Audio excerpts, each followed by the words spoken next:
all students, a very good evening and I wholeheartedly welcome you all for Enlightened Educators. And today ಒಬ್ಬರು ಕೇಳಿದ್ರು ma'am any tips for DSP ಅಂತ ಮ್ಯಾಕ್ ಬಾಯ್ ಅವರು. So ನಾನು already ಹೇಳಿದ್ದೀನಿ DSP exam ಹೇಗೆ ಮಾಡೋದು ಅಂತ. ಸುಮಾರು ಲೈವ್ ಸೆಷನ್ ಬಂದಾಗಿದೆ and I also told in many of the videos of DSP. ಏನಂತ ಹೇಳಿದ್ರೆ ತುಂಬ ಸಿಂಪಲ್ ಆಗಿ ದಯವಿಟ್ಟು ಅರ್ಥ ಮಾಡ್ಕೊಳ್ಳಿ.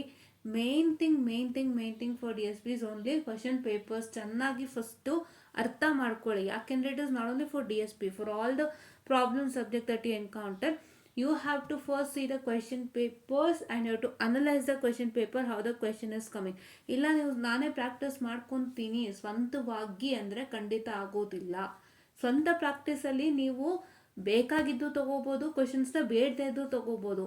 You need to know what is wanted, especially for problematic. Because ನಿಮಗೆ ಅದು ತುಂಬ ಕಷ್ಟ ಕೊಟ್ಟ ಕ್ವಶನ್ ಪೇಪರು, ನೀವು ಸುಮ್ಮನೆ ಸಮಸ್ಯೆಗೆ ತಗ್ಲಾಕೋತೀರಾ. ಅದಕ್ಕಿಂತ at least if you know what is wanted, ನಂಗೆ ಈ ಥರ ಕ್ವಶನ್ಸ್ ಕೇಳ್ತಾ ನಂಗೆ ಇದು ಬೇಕು, ನಾನು ಇದ್ರ ಮೇಲೇ ಹೆಚ್ಚು ಕಾನ್ಸಂಟ್ರೇಟ್ ಮಾಡ್ತೀನಿ and I look at more and more problems of the same basis with different numbers ಅನ್ನೋವಂಥದ್ದನ್ನು ನಾನು ಇಲ್ಲಿ ಹೇಳೋಕೆ ಬಯಸ್ತೀನಿ.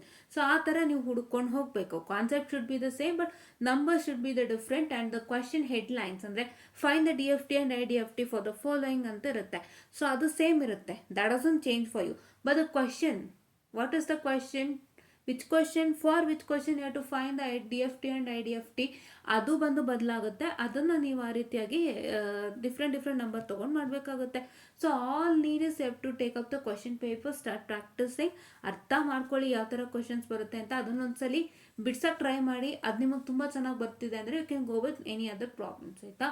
ಸೊ ಏನಂದರೆ ಫಸ್ಟು ಈಸಿಯೆಸ್ಟ್ ಮಾಡ್ಯೂಲ್ಗಳನ್ನೇ ಪಿಕ್ ಮಾಡಿಬಿಟ್ಟು ಅದನ್ನು ನೀಟಾಗಿ ಚೆನ್ನಾಗಿ ಪ್ರಾಕ್ಟೀಸ್ ಮಾಡ್ಕೊಬೇಕು. That to with more care and concentration. ಅದಾದ್ಮೇಲೆ ಬೇರೆ ಎರಡು ಬೇಕಾದರೆ ನೀವು ಕ್ವಶನ್ ಪೇಪರ್ದಷ್ಟೊಂದು ಪ್ರಿಪರೇಷನ್ ಮಾಡ್ಕೊಳ್ಳಿ. ಅದರಲ್ಲಿ ಏನು ಟೆಕ್ನಿಕ್ ಕಲ್ತಿದ್ರೆ you can just try putting up for this types of questions. ಅದೇ ರಿಪೀಟ್ ಆಯಿತು ಅಂದರೂ ಸಂತೋಷ. ಕರೆಕ್ಟಾಗಿ ಈ ಥರ ಪ್ರಾಕ್ಟೀಸ್ ಮಾಡ್ಕೊಳ್ಳಿ DSPಗೆ, ಆಯಿತಾ. ಆಲ್ರೆಡಿ ಹೇಳಿದ್ದೀನಿ, ಅದಕ್ಕೆ ಹೇಳೋದು ದಯವಿಟ್ಟು ಕಾಮೆಂಟ್ ಮಾಡೋಕ್ಕಿಂತ ಬೆಟರ್ ಚೆಕ್ ಮಾಡ್ಕೊಳ್ಳಿ. ಯಾಕಂದರೆ ನಾನು ವೀಡಿಯೋಸು ತುಂಬ ಮಾಡಿಬಿಡ್ತೀನಿ ಆಲ್ರೆಡಿ, ಓಕೆನಾ. ನನಗೆ ರೆಸ್ಪಾನ್ಸ್ ಮಾಡಬಾರ್ದು ಅಂತ ಏನೂ ಅಲ್ಲ. ನಾನು ಒಂದು ಹೇಳೋದೇನೆಂದರೆ, ನನಗೆ ಇಲ್ಲಿಗಿಂತ ಈ ವಿಡಿಯೋ ಅಪ್ಡೇಟ್ಸ್ಗಿಂತನೂ ಹೆಚ್ಚಾಗಿ ನನಗೆ ನಮ್ಮ ವಿಡಿಯೋ ಲೆಕ್ಚರ್ ಸೀರೀಸ್ಗೆ ವ್ಯೂಸ್ ಕಡಿಮೆ ಇದೆ. ದಯವಿಟ್ಟು ಹೋಗಿ ನೋಡಿ, ದಯವಿಟ್ಟು ಎಲ್ಲರೂ ಹೋಗಿ ನೋಡಿ. ಯಾರು ಅದನ್ನು ನೋಡ್ತಾನೆ ಇಲ್ಲ, ಇಲ್ಲಿ ಕಾಮೆಂಟ್ ಮಾಡ್ತೀರಿ. ನಾವು ಆಲ್ರೆಡಿ ಮಾಡಿರ್ತೀವಿ, ಒಂದ್ಸಲ ಚೆಕ್ ಮಾಡಿ. ನಾನು ಹೇಳ್ತೀನಿ ಏನಿಲ್ಲ, I can tell again and again, no issues. But ಏನಪ್ಪ ಅಂತ ಹೇಳಿದ್ರೆ, ನಾವು ಆಲ್ರೆಡಿ ಮಾಡಿರೋದನ್ನ ನೀವು ಕೇಳುವಾಗ ಒಂದ್ಸತಿ ನಾನು ಅಲ್ಲಿ ಮಾಡಿರ್ತೀನಿ, ಚೆಕ್ ಮಾಡಿ ಅಂತ ಇನ್ಫಾರ್ಮ್ ಮಾಡೋದು ನನ್ನದೊಂದು ಧರ್ಮ ಆಗಿರುತ್ತೆ. ಸೊ ಐ ಜಸ್ಟ್ ಡಿಟೆಡ್ ಇನ್ಫಾರ್ಮ್ ಮಾಡಿದ್ದೀನಿ, ಚೆಕ್ ಮಾಡ್ಕೊಳ್ಳಿ. ನೀಟಾಗಿ DSP ಪ್ಲೇಲಿಸ್ಟ್ ಹೋಗಿ ಚೆಕ್ ಮಾಡಿ, ಎಲ್ಲರಿಗೂ ಶೇರ್ ಮಾಡಿ, ಈಸಿಲಿ ಅವೈಲಬಲ್, ಆಯಿತಾ. ಓಕೆ. ಆ್ಯಂಡ್ ಇನ್ನೊಬ್ರು ಕೇಳಿದ್ರು, ಇದು ಯಾವ ಸಬ್ಜೆಕ್ಟ್ಗಾದರೂ ಅಪ್ಲೈ ಆಗುತ್ತೆ, ಎಲ್ಲದಕ್ಕೂ ಹಿಂಗೆ ಮಾಡಬೇಕು. ಪ್ರಾಬ್ಲಮ್ಯಾಟಿಕ್ ಸಬ್ಜೆಕ್ಟು ಸ್ಪೆಷಲಿ ತುಂಬ ಇಂಪಾರ್ಟೆಂಟ್.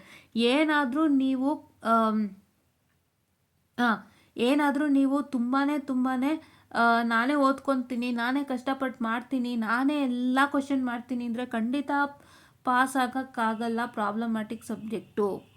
ನಿಮಗೇನು ಐಡಿಯಾ ಬರೋದಿಲ್ಲ, ಕೂತ್ಕೊಂಡಾಗ ನನಗೆ ಏನು ಓದಬಾರ್ದು ಅಂತ ಕನ್ಫ್ಯೂಷನ್ ಆಗುತ್ತಲ್ಲ, ಅದು ಕ್ಲಿಯರ್ ಆಗೋದೇ ಕ್ವಶನ್ ಪೇಪರಿಂದ.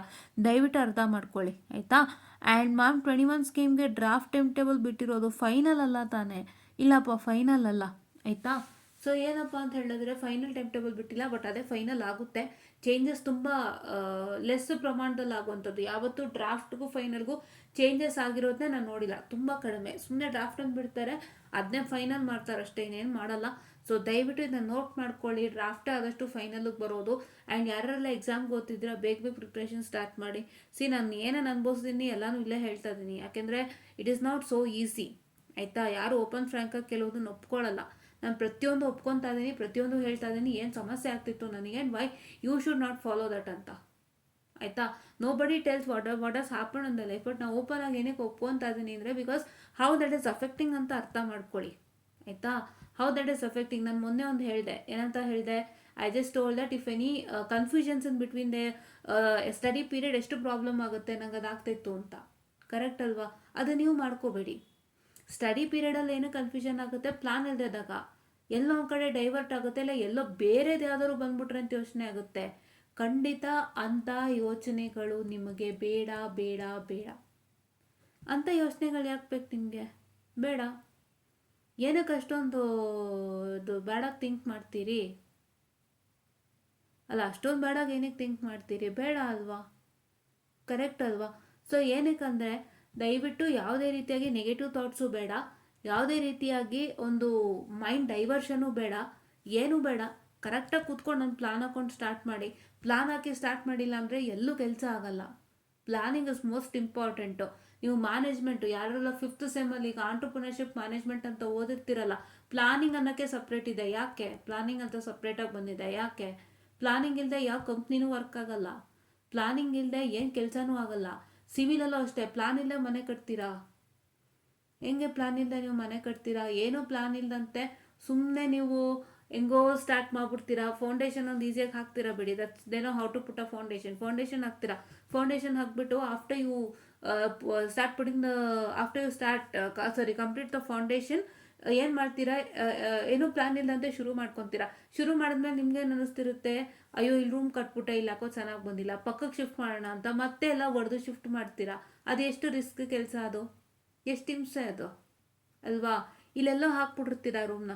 ಅಯ್ಯೋ, ಇಲ್ಲಿ ಯಾಕೋ ರೂಮ್ ಚೆನ್ನಾಗಿ ಬರ್ತಿಲ್ಲ, ಅವಾಗ ಇಲ್ಲಿ ಕಿಚನ್ ಜಾಗ ಕಡಿಮೆ ಆಗುತ್ತಲ್ಲ, ಅಥವಾ ಇನ್ನೇನಕ್ಕೂ ಪ್ರಾಬ್ಲಮ್ ಆಗುತ್ತಲ್ಲ, ದೇವ್ರ ಮನೆಗೆ ಪ್ರಾಬ್ಲಮ್ ಆಗುತ್ತಲ್ಲ, ಏನೋ ಸಮಸ್ಯೆ ಆಗುತ್ತಲ್ಲ, ಮತ್ತೆ ಶಿಫ್ಟ್ ಮಾಡ್ತೀರಾ. ಇದೆಲ್ಲ ಎಷ್ಟು ರಿಸ್ಕ್ ಕೆಲಸಗಳು. ಪ್ಲಾನ್ ಇಲ್ಲಂತೆ ಎಲ್ಲೂ ವರ್ಕ್ ಆಗಲ್ಲ. ದಯವಿಟ್ಟು ಪ್ಲಾನ್ ಹಾಕ್ಕೊಂಡು ಓದಿ. ನಾವು ಪ್ಲಾನು ಕೂಡ ಕೊಟ್ಟಿದ್ದೀನಿ ನಾನು, ಆಲ್ಮೋಸ್ಟು ಹೇಳಬೇಕಂತಂದರೆ ಪ್ಲಾನ್ ಕೂಡ ಕೊಟ್ಟಿದ್ದೀನಿ. ಈ ಸತಿ ಮಕ್ಳಿಗೆ ಒಂಚೂರು DSP ಈಗಲೇ ಪ್ಲಾನ್ ಹೇಳ್ತೀನಿ, ಕೇಳಿಸ್ಕೊಳ್ಳಿ. ನಾನು ಅದು ಹೇಳಿದ್ದೀನಿ ಒಂದ್ಸಲ. ಯಾವುದು? 1, 2, 3 ಪರ್ಫೆಕ್ಟಾಗಿ ಓದಬೇಕು, 4, 5 important. Model 1, 2, 3 perfectly done, and 4 and 5 important questions. ಆಯಿತಾ?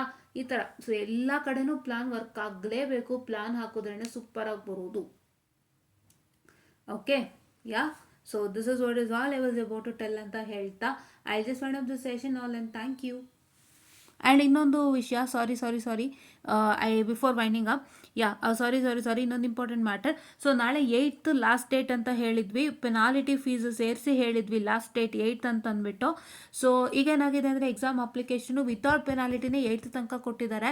ಸೊ ದಯವಿಟ್ಟು ನಾಳೆನೂ ಅಪ್ಲೈ ಮಾಡೋರು ಖಂಡಿತ ಎಕ್ಸಾಮಿನೇಷನ್ಗೆ ಮಾಡ್ಕೊಬಿಡಿ. ಯಾರ್ಯಾರು 5th, 6th, 7th, 8th 21 scheme ಅವರು ಅಪ್ಲೈ ಮಾಡಿಲ್ಲ, ಬೇಗ ಹೋಗಿ ಅಪ್ಲೈ ಮಾಡಿ. ನಾಳೆ ಅಪ್ಲೈ ಮಾಡಿದ್ರು ಕೂಡ ಪೆನಾಲಿಟಿನ ತೊಗೊಳ್ಳೋದಿಲ್ಲ, 500. ಇದೊಂದು ಇನ್ಫಾರ್ಮ್ ಮಾಡಬೇಕಾಗಿತ್ತು, ಬೆಳಗ್ಗೆ ನೋಡಿದೆ but I forgot to inform. Now I remembered. So this is what is all for today. ಬೇಗ ಹೋಗ್ಬಿಟ್ಟು ನಾಳೆನೂ ಕೂಡ ಪೇಮೆಂಟ್ ಮಾಡಿ. ಪೆನಾಲಿಟಿ ತೊಗೊಳ್ಳೋದಿಲ್ಲ 500, ಏನು ನಾರ್ಮಲ್ ಫೀಸ್ ಇದೆ ತೊಗೊತಾರೆ. ನಾನು ಹೇಳ್ತಾ I just wind up the session all and thank you.